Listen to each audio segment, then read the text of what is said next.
Welcome to the 5th episode of the Real Estate Podcast. I am your host, Ngosan Kandu, the CEO and founder of Kingdom Real Estate Agency. On this podcast, we talk everything real estate, sales, and investments.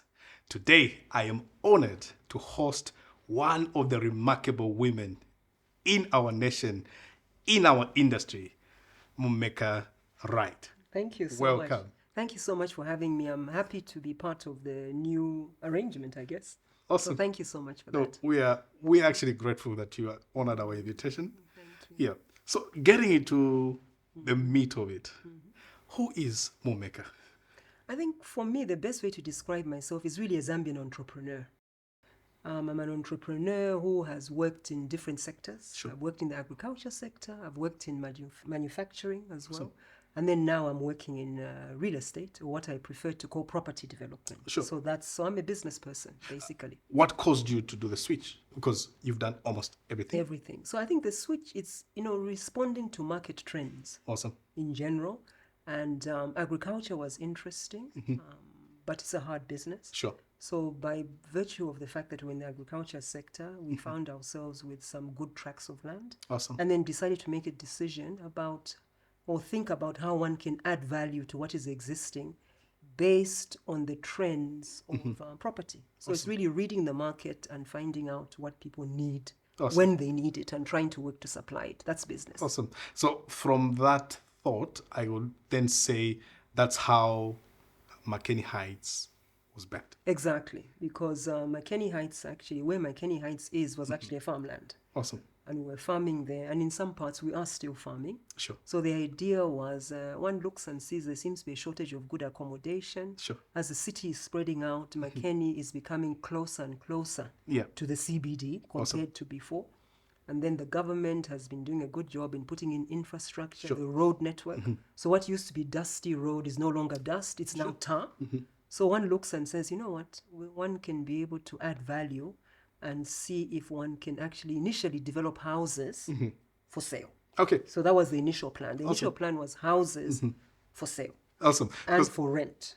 Awesome. Yes. We didn't talk much about the McKinney Heights. I think in my introduction, I needed to clarify that you are actually the CEO and founder of McKinney Heights. That's correct, yes. What is McKinney Heights for those that may not know what McKinney Heights is?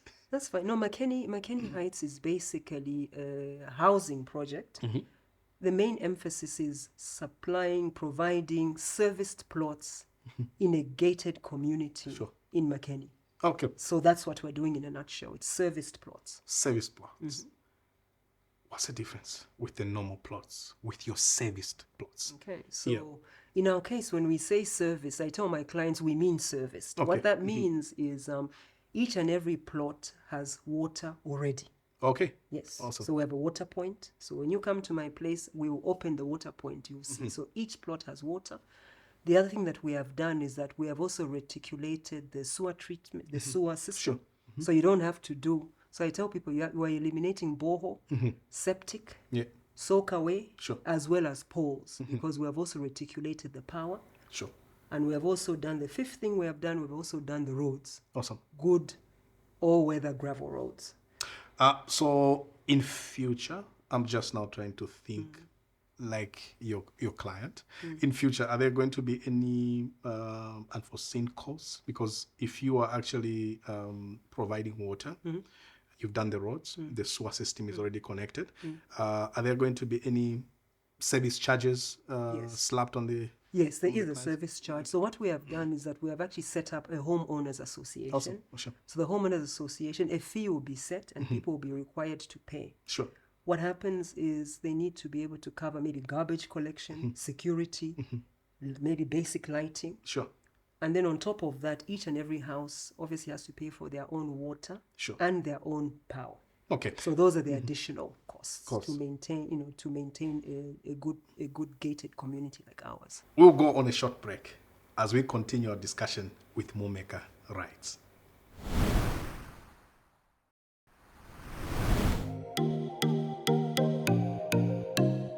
Planning to invest in real estate or thinking about building your dream house in a peaceful prime residential area? Look no further. Makeni Heights is offering fully serviced plots with all-weather roads, access to water, a sewer system and electricity. The plots are in a gated community with 24-hour security. Our prices are competitive and come with a flexible payment plan. Contact us on 0977 771 898 or 0957 944 469 or send us an email at makeniHeights@gmail.com. Visit our website at www.makeniHeights.com or come in person at plot number 88 off Makeni Road, Makeni, Lusaka.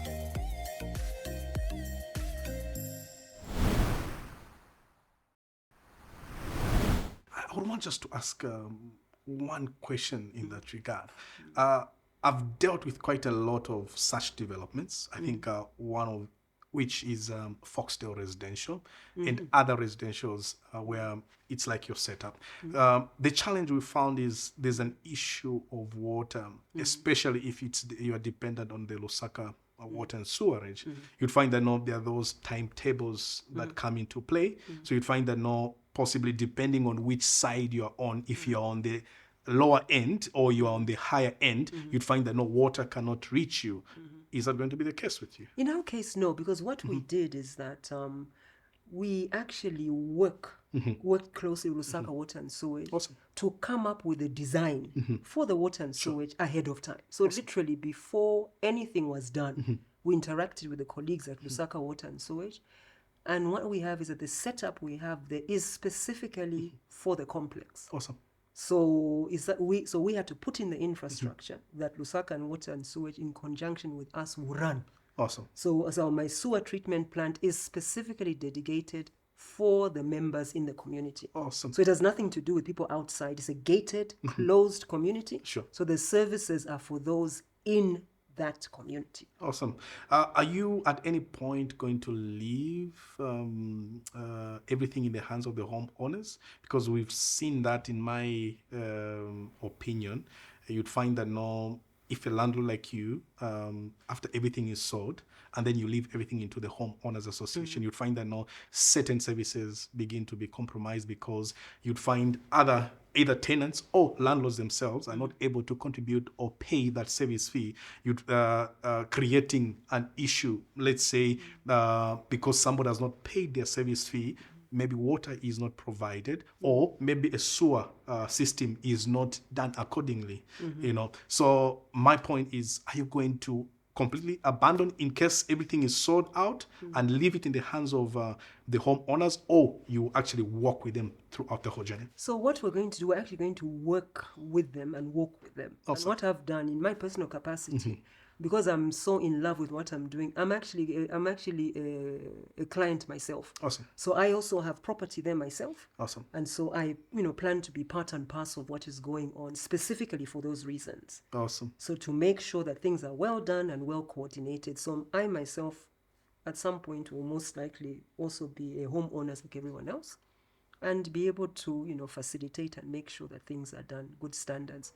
I think I'm quite happy with the clientele that we're having. Awesome. People seem to have, the Zambians are changing. Huh? Awesome. Because people like nice things. Awesome. And the point of the matter is, if you don't maintain the property, you won't get the value. Awesome. So we're finding people of like mind, because one thing that is interesting is that we are only allowing one house per plot. We're not allowing flats. Oh, yeah, sure. Specifically because we don't want to cramp it. Oh, yeah. And then on top of that, we don't want to put pressure on the services. So that people have said, I want to do flats. I said, no, here we're not allowing. Awesome. So we have a system of control. Sure. So that way the standards are maintained within a reasonable, at a reasonable level. Awesome. So we have, those basic controls to make sure that the clients are, because you want your property to improve.